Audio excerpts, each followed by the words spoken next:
मित्रों, ध्यान कितने समय में लगेगा, आज इस विषय पर हम प्रकाश डालेंगे। भगवान बुद्ध के जीवन काल की एक घटना है। एक बार भगवान बुद्ध अपने भिक्षुओं के साथ श्रावस्ती में नगर से बाहर एक नदी के तट पर विहार कर रहे थे। उसी नदी के तट पर एक युवा व्यापारी 1000 बैलगाड़ियों पर बहुमूल्य वस्तुओं को लेकर के आया था और उसकी बिक्री करवा रहा था। उस बहुमूल्य वस्तुओं को बेचकर वह व्यापारी बहुत धन कमा रहा था। एक दिन वह व्यापारी नदी के किनारे टहलते हुए अपने मन में विचार करता है कि अगर व्यापार इसी तरह से चला तो वर्ष भर पूरा होते होते मेरे पास बहुत धन हो जाएगा और जब मैं बहुत ज़्यादा धन कमा लूँगा तब मैं एक सुंदर लड़की से विवाह करूँगा और उसके रहने के लिए ऋतु के अनुसार अलग अलग महल बनवाऊँगा। वर्षा ऋतु के लिए अलग महल होगा, ठंडी के लिए अलग महल होगा और गर्मी में रहने के लिए अलग महल होगा। वह महल सभी सुख सुविधाओं से भरी होगी, हर तरह के ऐशो आराम होगा। मेरा जीवन बेहद खुशी से बीतेगा, किसी चीज़ की कमी न होगी। ऐसा विचार उसके मन में चल रहे देखकर भगवान बुद्ध को हंसी आ गई। कुछ दूरी पर ही भगवान बुद्ध एक पेड़ के नीचे बैठे थे और उस युवक के मन में चलते हुए विचार को देख उन्हें हंसी आई। भगवान बुद्ध को हंसते देख आनंद पूछते हैं, भगवान, यहाँ पर तो सिर्फ मैं हूँ और आप हैं और मैंने कुछ कहा नहीं और आपने भी कुछ भी नहीं कहा, फिर हंसने का क्या प्रयोजन है। भगवान बुद्ध कहते हैं कि देखो, वह युवा व्यापारी तुम्हें दिखाई दे रहा है। आनंद कहते हैं, हाँ भगवान, उसे मैं भी देख रहा हूँ। भगवान कहते हैं, उसकी मृत्यु समीप है, सप्ताह भर ही उसका जीवन शेष बचा है और वह वासनाओं के शोर में इस तरह से खोया हुआ है कि उसे कुछ पता ही नहीं है।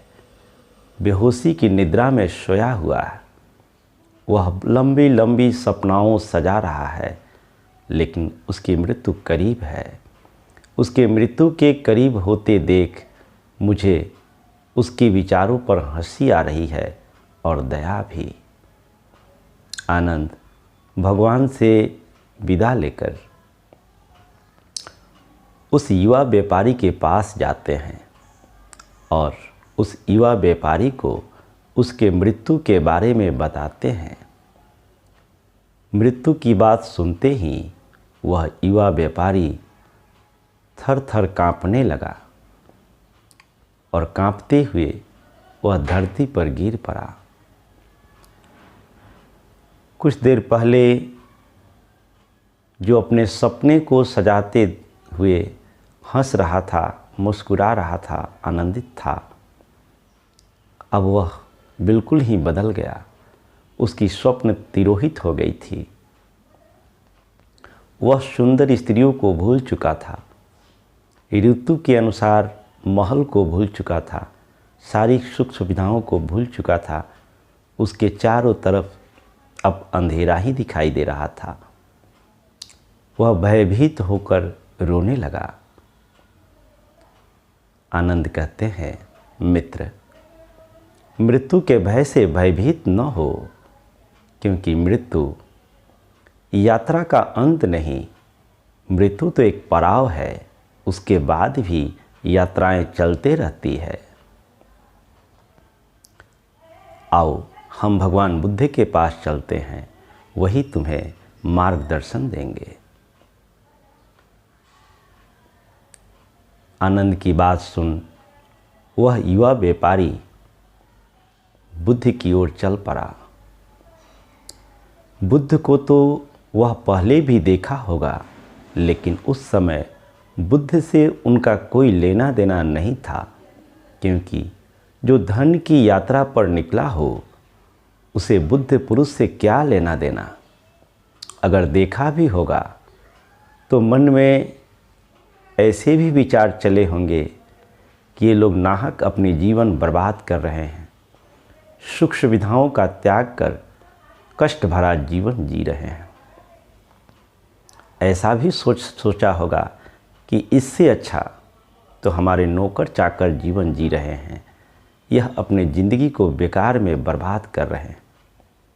लेकिन आज सब कुछ बदल चुका था। उसके जीवन में अब कुछ भी दिखाई नहीं दे रहा था। उसकी सारी संपत्ति को भूल चुका था। भगवान बुद्ध के पास पहुंचकर उनके चरणों में गिर पड़ा और कहता है, भय के कारण मुझे कुछ भी दिखाई नहीं दे रहा, कृपया कर आप ही हमें मार्गदर्शन दें। बुद्ध कहते हैं, मित्र होश में आओ। मृत्यु में वही समाप्त होता है जो क्षण प्रति क्षण समाप्त ही हो रहा है, लेकिन तुम्हारे भीतर एक ऐसा परम सत्य है जो मृत्यु के बाद भी समाप्त नहीं हो पाता। मृत्यु उसी को मारती है जो क्षण प्रति क्षण मर ही रहा है, लेकिन तुम अपने भीतर उस परम सत्य को जान सकते हो जो अमृत है, जो कभी नहीं मरता, और वह ध्यान के द्वारा ही संभव है।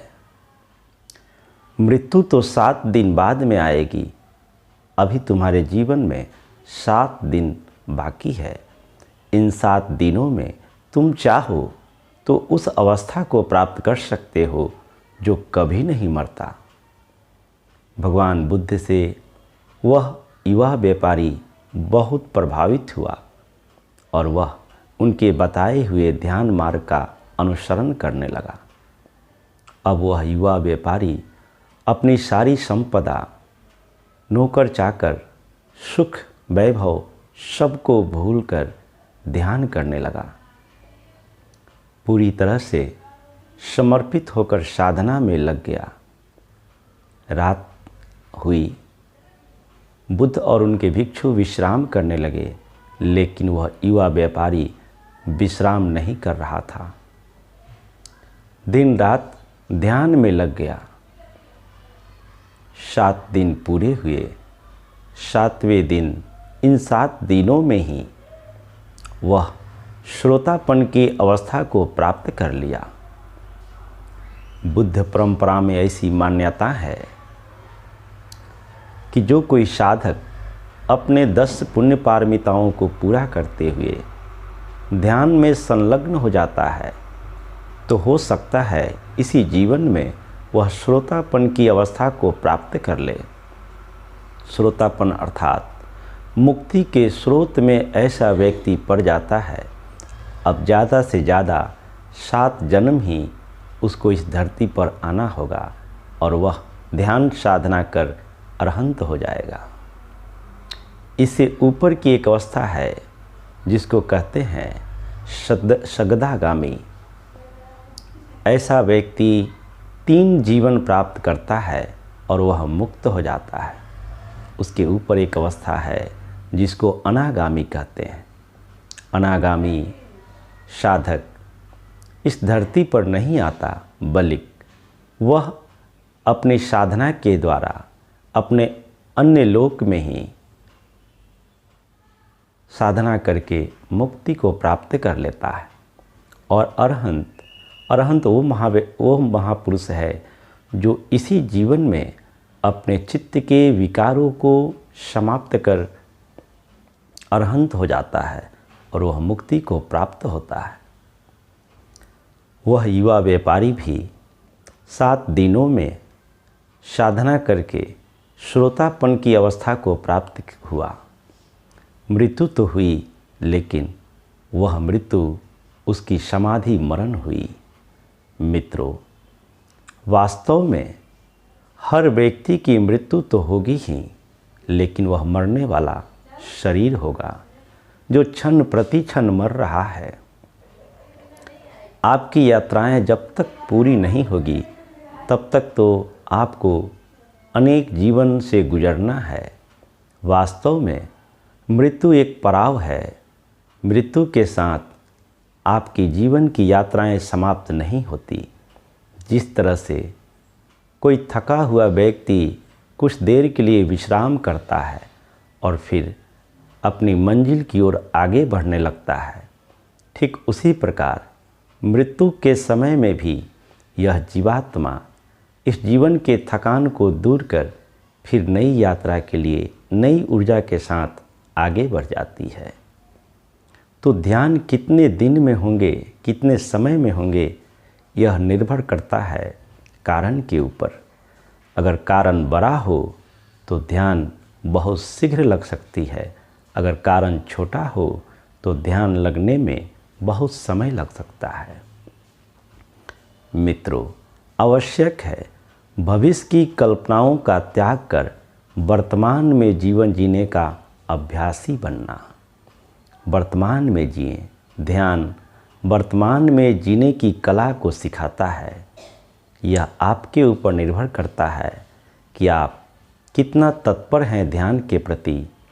जो साधक जितना ही ज़्यादा तत्पर होता है, जो साधक जितना ही श्रद्धा और विश्वास के साथ ध्यान करता है, उसकी सफलता उतनी ही शीघ्र होती है।